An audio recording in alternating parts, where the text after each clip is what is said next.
Hello and welcome back to my channel. In this video I'm going to talk about comb filters and some of them, their applications in sound design. I think they're a wonderfully useful tool and offer a great deal of creative possibilities. Now, let's start from the very basics. What is a comb filter? Well, in its anatomy, it is basically a delay. A delay, here to show you how it works, here I have this noise. It's an instance of Zebra generating just some noise. And here I have a delay. Now, this delay is set to no feedback, 1 millisecond of time, and nothing happens basically because it's also 100% wet. Now, if I raise this feedback knob, the more and the more I raise it, the more you see this harmonic structure appears. So, this delay is making some noise, it's transforming this noise into a tuned sound. And as you might notice here, it has 1 millisecond of time, and the fundamental of our tuned sound here is 1 kilohertz. What happens? The sound is repeated every millisecond, because that's what happens, and this generates an harmonic structure because all frequencies get summed, and some constructively, some destructively, and in relation to the frequency of our delay, to the time of the delay, it will generate a different series of harmonics. It will have a different fundamental, and you can see they're equally spaced. They're right here, 1000, 2000, 3000, 4000, exactly like an harmonic series. If I move this thing around, not the time,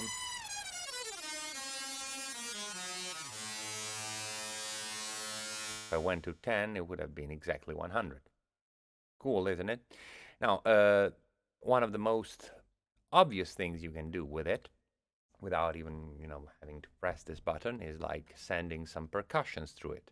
Like here I have this simple conga loop, which is also quite low in volume for practical reasons. If I turn this delay on, it becomes this stringy thing, and I can make it slightly different by lowering the feedback and making this thing less pronounced, or move it around and have it behave differently. Now, some might think, hey, but now this thing is tuned, so I could use this to turn untuned percussions into something tuned. Yeah, and it would be terribly unwieldy to do so using a simple delay. That's why Ableton offers you resonators. Resonators are nothing but like an array of comb filters. Here in this case I have two turned on. There is this one, which its basis is here in G2, and then there is this other option, this other second one, which is 2 semitones above, just because there's automations going on in this specific one. Now, if I play here, like this thing, yeah, I have hi-hats, or here I have a stick loop, which is much I can control the decay, how much, it definitely has the same effect as working on the feedback with a simple delay. And this thing also is filtered, so I have this bandpass filter, which allows you to shape it, to get the part you like of the filter sound in a more controllable way. Now, if you want this to follow along with a melody, you can't control it with a keyboard, but you can put automations in here, like I did in the previous conga loop.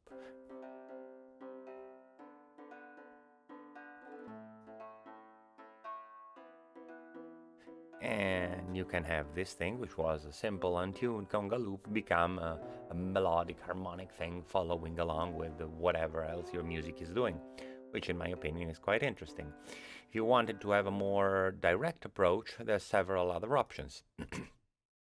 There's a bunch of delay plugins which also offer comb filter modes. One of these is this one, MFM2 from UE, which now I turned on and I'm getting. Here you have 4 delay lines. In this case, I'm using only 2, and they have this mode in which they can be set to be note fine. Note fine means it will follow the MIDI note. Now I have to send some MIDI to it. Here I've set up a channel to do so, and now if I play some things. Just let me turn those resonators. No, the resonators are off already. Now I can get these congas to go again.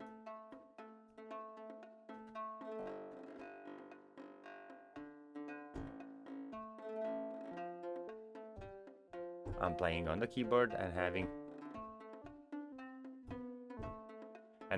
my congas move harmonically along with whatever I'm playing, which is kind of interesting. I can do the same thing with a bunch of other instruments, like for example Serum FX. Why Serum FX? Here I have another MIDI channel set up to control it. Now if I get Serum FX, Serum FX is, as you probably know, as seems everyone is using Serum, is basically the effects section of Serum, but it also has all the modulation routing possibilities. So I have Note here controlling the cutoff frequency of this comb filter, and we will have very similar behavior. Now this thing here is set to have maximum resonance, so the decay is endless.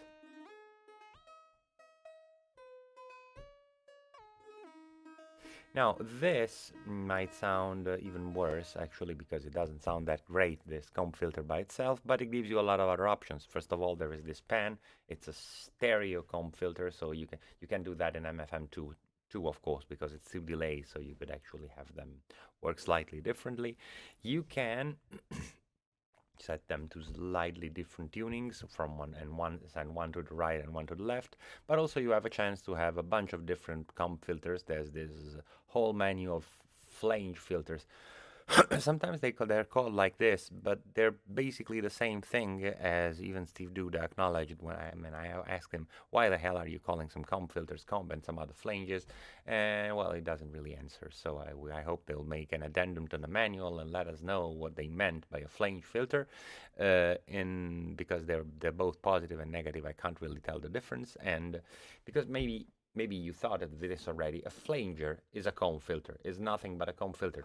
Typically, I mean, it's not like the difference between a comb filter and a flanger is that the flanger has an LFO, but typically that is the case. You know, basically when you're using a flanger, you have a comb filter which is modulated by an LFO, and that's all you have.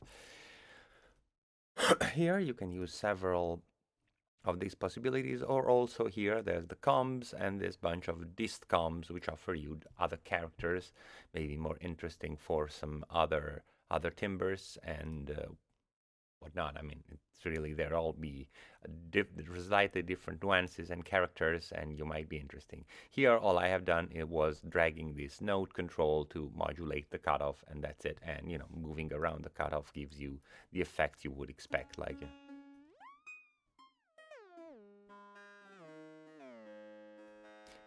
and that's it. It's quite a simple thing, but it has a lot of potential. Now, this, as far as we have our possibilities with, you know, as far as we're talking about processing some other sound through a comb filter. But comb filters by themselves are also quite interesting sound design tools. If you have just something exciting them, you know, just even a pulse of noise, you can make incredibly nice plucks. Here I'm using Triple Cheese, which is free, and it's a cool thing being free. It's, as they say, a cheesy synthesizer. I just added a little bit of reverb, and there's a bit of phaser within it. It's made with three what they call cheesy modules, and basically it's three comb filters modules. The first one has to be a generator, and there's several modes. You can have them be different things. Here's a pluck, which means basically it's a pulse of noise exciting the comb filter. Then there's the saw pluck, square pluck, and then there's other modes. And these other modes tell you a thing which, the way you set up the delay chain makes up for a bunch of different possible textures and tones, and the fact that you can put other elements in it. I mean, the way they're designed might have quite an effect on what they can do. This thing here is one of the most obvious things you can do with a comb filter, and I'm gonna get back to it when I'm here with Vital, but a properly programmed comb filter can allow for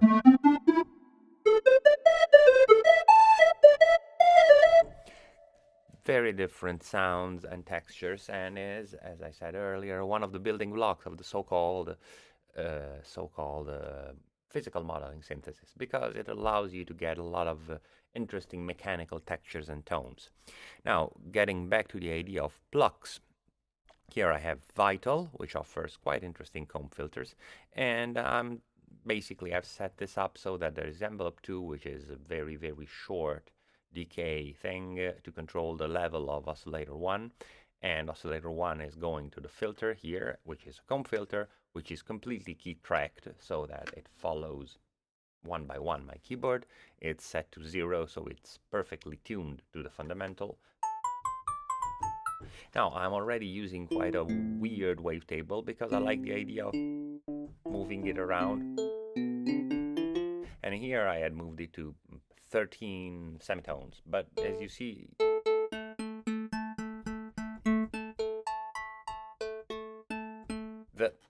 the tail sounds always the same. It will always be tuned like that because this is only the exciter.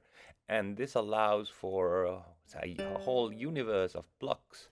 I mean, almost all of these with just a little bit of reverb.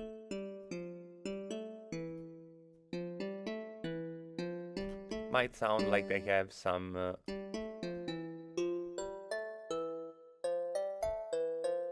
peculiar musical uses, and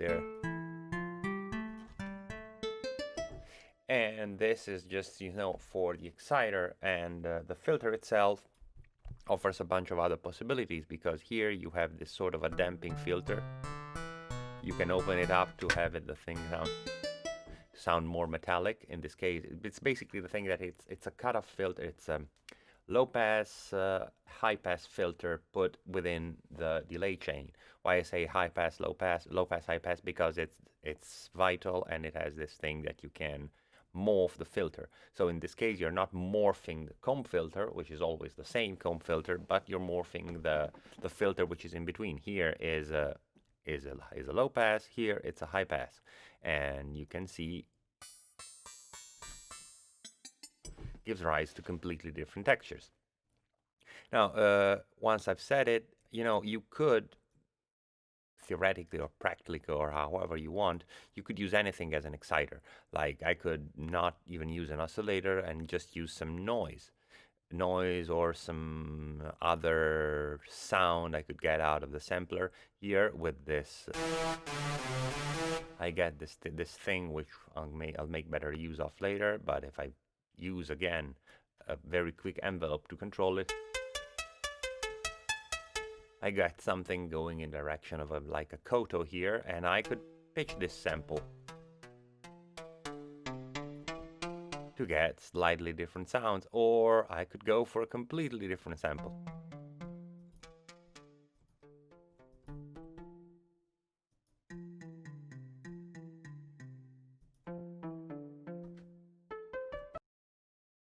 Allow for a lot of variety and change. It's very, very interesting.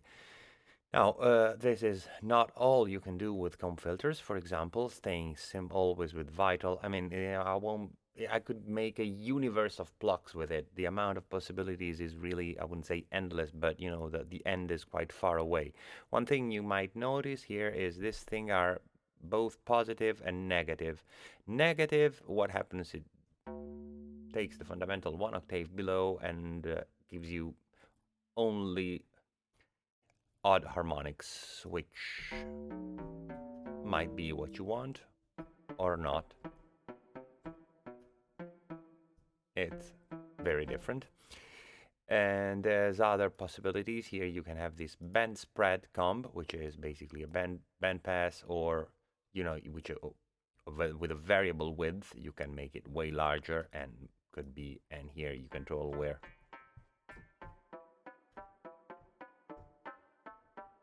where the bandpass filter lies within our comb filter. Another interesting tool, you can make you know, it's all about finding what you're looking for, which I have no idea at the moment. I'm just talking about instruments and what to do with them. So like, do whatever you feel like doing with it. Now, another idea is using it for added texture to some other sound. Like for example, here I have a patch I had made some time ago, which by the way, you can find in a pack on my Gumroad, which you will find a link to in the description here. This is a sort of strings patch with a massive unison. If I turn the oscillators off, you have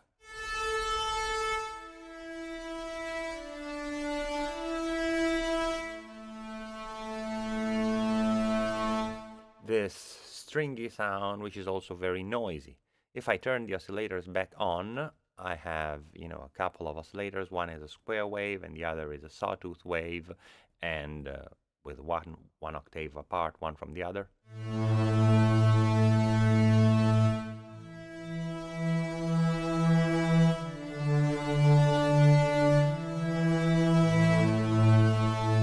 Now you can hear that this thing has a very, very different character. If I take the sample off,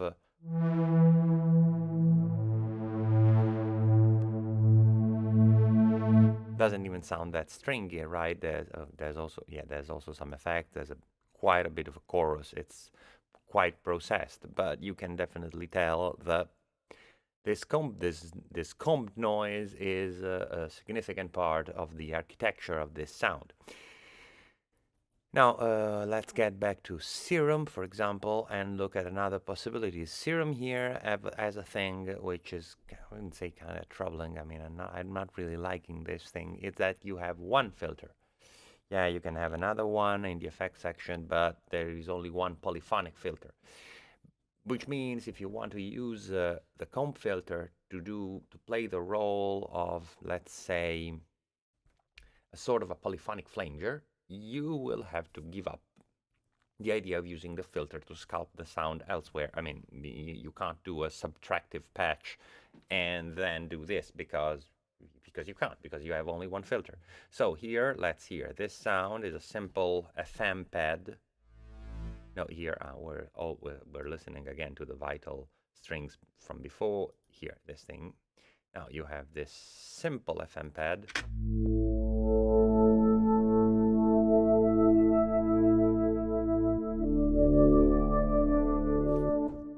But if I turn this comb filter on,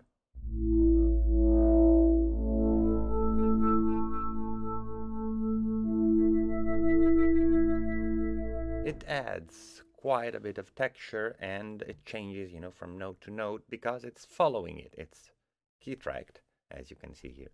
This thing and I can get a lot of different textures moving it around, and I have a slow LFO modulating the filter stereo. You know, it's basically a flanger. I'm using it exactly as a flanger. The only point is that it's not one single flanger at the end of my signal of my synthesis chain. It is within the synth. There is one copy of it for every note I play. It will be tuned with every note I play. So somehow, even though it might be, you might expect it to be more abrupt and important, it appears to be more subtle and more regular.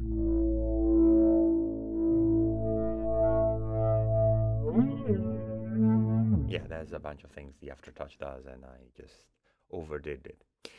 Now, this is as far as these things go. Now I'm gonna go to my favorite plugin, Zebra.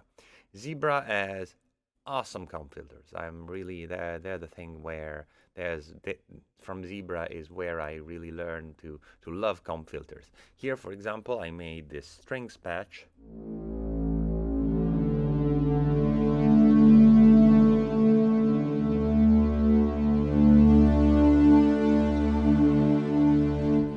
Using this diff comb, which is one of the several modes Zebra comb filters offer, which are very, very interesting. And here with the mod wheel, I'm modulating some of the tonal parameters of the control parameters of the comb filters and getting the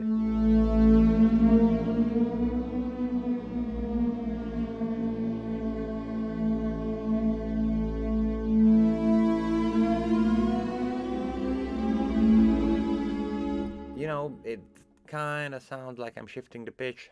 I am shifting the pitch, but it's not really a pitch shifter. It sounds different. It has a different character. It has, I think, a much more realistic sound than just sweeping the pitch of something. And I think it's kind of interesting and has a bunch of applications.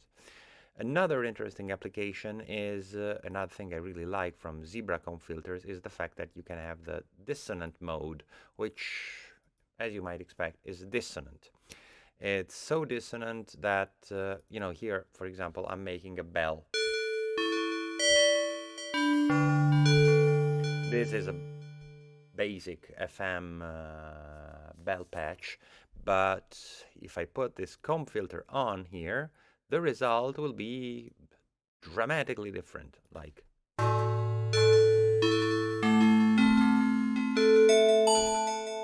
you can hear there's a bunch of more harmonic sound being added to it because it's one of the characteristics of a bell. Yes, it's tuned, but it has a lot of strange stuff, lots of inharmonic content, which isn't exactly noise, which is one of the things that make it quite tricky to do in nearly impossible to do in pure subtractive synthesis.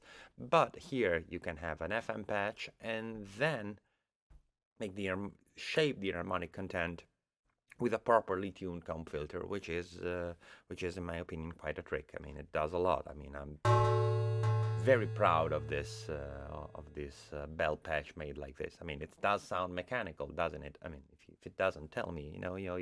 Your bell sounds like shit, like your snare, and I'll be very sad in my house, in my studio, because you told me my bells sound like shit. Well, anyway, with these considerations, I think I told you everything I wanted to tell you, and so I can say so long, see you next time, and it's been a pleasure. I hope you learned something interesting. If you did, please subscribe to the channel. There's there's the thing, then there's the bell down here to get the notifications if you really, really want to know everything about when I make a video or when I don't. And also you can check some links in the descriptions. There's Deeptanz production I'm working with. We offer a bunch of audio-related services and one-on-one mentoring. If you're interested, again, you will find a link in the description. And you might also find some links to my music, to what I'm doing when I'm not talking to a camera and a microphone. And I don't know, you might find it interesting or not. Tell me what you think about it. Well, again, thanks for your attention and enjoy your comb filtering.